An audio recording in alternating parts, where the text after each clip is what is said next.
Hi. So those of us that are part British or yeah, part British, let's say British, right? Okay, let's say that. Those of us that are part British, when we see Anthony Albanese, we are kind of insulted by his attitude. So Anthony Albanese acts like he's entitled and like he's a special person that has to be treated special, and everything that he does is special, and that everything has to be like, I mean, he's a definitely a narcissistic person, but what we understand as Brits is that you were born in the housing commission, Anthony. You're from the housing commission in Sydney. You are not a king. There's no kings here.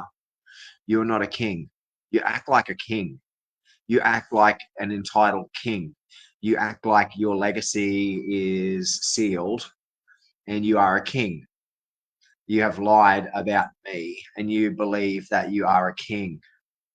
Why do you think so? Why would we like? Why are people gonna do you think people are gonna support you? You're telling us that you're a king. You act like you're a king. You act like you're omnipotent, but we've seen the Wizard of Oz, man. You see the mess, right? So you've created a global with your DEI Labour Party front lady, the blonde chick that is like the ultimate Labour Party, like ultimate Labour Party woman sexually keeps sex slaves with the law and does crazy things to them because they're Jewish, because they have Jewish blood. So so I went and I had a chat today about the shows, right? And Charlie coming here and stuff, right? Charlie Crockett and everything, and getting people here. And then I let some people know about the Lonesome Drifter and the Banditos and Terry and the Blood Wars and everything, Terry Landsberg. And he must have got a phone call from the Commonwealth because I saw him for the first time in like 18 months, and he was like really stressed out, and he was on the phone like within distance of me for the first time in a long time. But they checked my DNA. She checked my DNA, and she saw that I was Jewish. So there's serious Nazi anti-Semitism going on within the QPS command here. Okay, so whether or not you agree that a left-wing Australian woman who doesn't really like American politics should involve herself in using Australian taxpayers' dollars, which a lot of that is subsidised by the United States, especially when it comes to the police funding and defence funding. So you've been fraudulently using funds that the US give us to target me because you wanted Joe Biden to be the prime minister, the president, and you didn't want Trump to be president. Then you got that, and then Kamala Harris didn't get in. So now you're trying to make it that Trump is no longer the president, and that JD Vance is the president. And there was like a stage there where the Trump nearly got assassinated, and I warned him. So all this stuff, right, has been coming out of Australia. Anthony, man, you're not a king. And a king, like, even like King Richard or something like that, like, they would have more common sense than to make such stupid, large scale moves that spell complete suicide. Because the problem with you is you're trying to keep up a cult of personality. And with me, I was in charge of the dogma collection, the communist propaganda. So I understand your cult of personality. I help people with their cults of personality. There's a cult of personality around me that just developed without me having to make it, like how you have to fabricate it. There's a cult of personality around me without having to have the oldest political party in Australia pay to fabricate it around me like everybody else in the Labor Party. You were once an MP. You're a local MP, Anthony, at one stage. So when I message you at your local MP email and you don't like it, you say go to the Prime Minister. No, you started out as a local MP for Marrickville. You're the Marrickville MP, brother, right? And now you are the Prime Minister. Just like how Ted O'Brien is the Nambour federal MP and he's probably going to be the next prime minister, right? I'd say he's got a better chance than somebody he's got a good chance. Okay. So we've got to start asking ourselves all of these questions. Okay.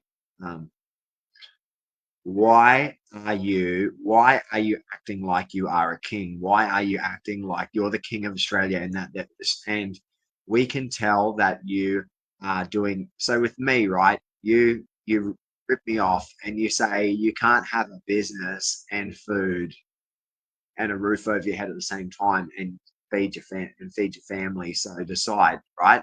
So you're trying to take the roof from over my head. You've taken the food from off my plate for 18 months because of this fucking crazy woman who's put on weight in that time. You fucking lied about my medical records and Ted had to pull you up. So you're in a vacuum right now, Anthony Albanese, sir. You're in a very serious vacuum because Ted O'Brien has proven that you and this lady here have been lying about federal, like you lied, you knowingly lied in federal documentation. That's like fraud. So what is happening with Anthony Albanese and I right now is he's being caught like how Nixon was caught during Watergate, but it hasn't been like a one-off thing. Like his administration was um, threatening me on the day that JFK got killed, the day that RFK got killed, 4th of July, January 6th, September 11th, and it keeps on happening. Anthony Albanese keeps on giving them permission to do it. You criticized us, so we can do it. This is the democracy. No, democracy isn't if people criticize you that you go and stack on them. You're not allowed to stack on people in the first place. That's illegal. So there's no justification for illegal behavior, even if you're the left and you're in power. There's no justification for it. So people like Anthony Albanese, they don't want to say that because that's going to lose them votes, especially when they know that they got a large percent of those loonies on their side, or they did last time. But I think people are just starting to become more switched on in general. They're starting to become more switched on in general. So Anthony Albanese's whole political career has been compromised, and we've seen the Wizard of Oz. We know exactly who you are. We know your personality in the emails, in the responses, in what you've done with me. You've shown your personality to the entertainment industry in the United States, and like not knowing that everybody in the United States is more aware of what's going on here than you. You think that it's secret, but they knew what you were doing to the fact that people have been writing songs about it.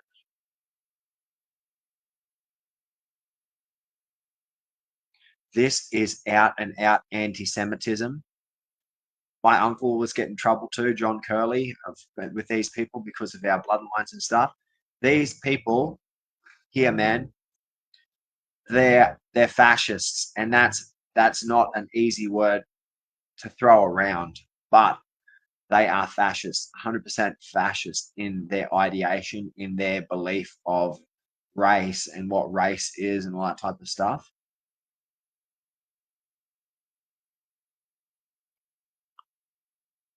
So you're not a king, man, and you're not indigenous and you're not mixed blood like me. So, like, you are the epitome of the evil white man in Australia, but you are the smart lefty who is a liar who thinks that he doesn't like people like me because I educate the left to understand that you're full of shit. So I can rally people and that's it. Like that's the thing about Liberal National or Labor, whoever I go with, I know that I can take 30% of the split. Motherfuckers, and you can't. I can take the split either side. You can't. And I think Marty Hunt can see it. I take the split. I take the fucking split. None of you guys have the split. I'll always have the split because I'm a human. I'll sit there and talk to you all day and listen to your concerns about your family down on the street when I'm nobody, man. I'm nobody, but I'll listen to you. So that's how I get the split. That's how I get the undecideds. That's how I get people, because I'll listen to them and I'll understand from their perspective and I'll respond in an honest way with them, an empathetic way, get to understand them. So you've created a global war where every misstep leads to Canberra, to the office of the Marrickville Member of Parliament, um, Tony Albanese, his honorary Tony Albanese, the Marrickville Mauler, and I'm the Boccarina Buster. So the Marrickville Mall. So you're not a king, Marrickville Mauler. You're not the fucking king, man. Just because you've been in charge a couple times and you've been around, it's like you're acting like fucking. I'm not going to say it, but you're acting dodgy, like a cigar can't undermine you or something like that. So this is your Bill Clinton, Monica Lewinsky thing, really, isn't it, Anthony Albanese? The fact that you and your wife have got your noses and your fingers in dirty, sleazy things that are happening in this country, and then like making out, oh, getting married when we're in office, and then letting dirty, sleazy, sexual blackmail happen with Dave MacMillan, right? And it's just like, what's his name? The guy that played Alan Partridge, right? So he's just like me. And he does impersonations and everything. And I love him. He's fucking awesome. I can't remember his name right now, but he was like, he had sex with Courtney Love, and then News of the World took photographs of him, and then they fucking shared them and everything, and that's what took News of the World down. So what Anthony Albanese has done to me, and what the Australian Labor Party and the QPS have done to me, is exactly what brought News of the World down, like phone hacking and sexual blackmail and dissemination of images. Steve Coogan. So look at Steve Coogan. What happened with Steve Coogan and News of the World? So like what I do is kind of like Alan Partridge too, you know what I mean? It is very much like, even with public things like Alan Partridge. Alan Partridge is like me. He's like a fucked up radio announcer who's like lives in the ghetto. He's kind of like a bit of a pikey, but he's like, yeah, I've got my, so I've definitely got my everyone else. So, yes, I do act like Alan Partridge, I know. But what I'm saying is, Anthony Albanese, this is your Watergate. So, was it G. Gordon Libby breaking into the Democratic National Committee and stealing fucking documents and all that type of shit, right? You've been doing that all the time. But now the documents that you preside over, like the LNP has pictures of my cock, the ALP has pictures of my cock. Who's presiding over this mess with my cock? The current Prime Minister of Australia, Anthony Albanese. Who's responsible for pictures of my cock being everywhere? Anthony Albanese, the Marrickville Mauler. So come on, Marrickville Mauler, mate, right? Be humble, be dinky die, be a proper Aussie, mate. Because in my opinion, you're being a phony, right?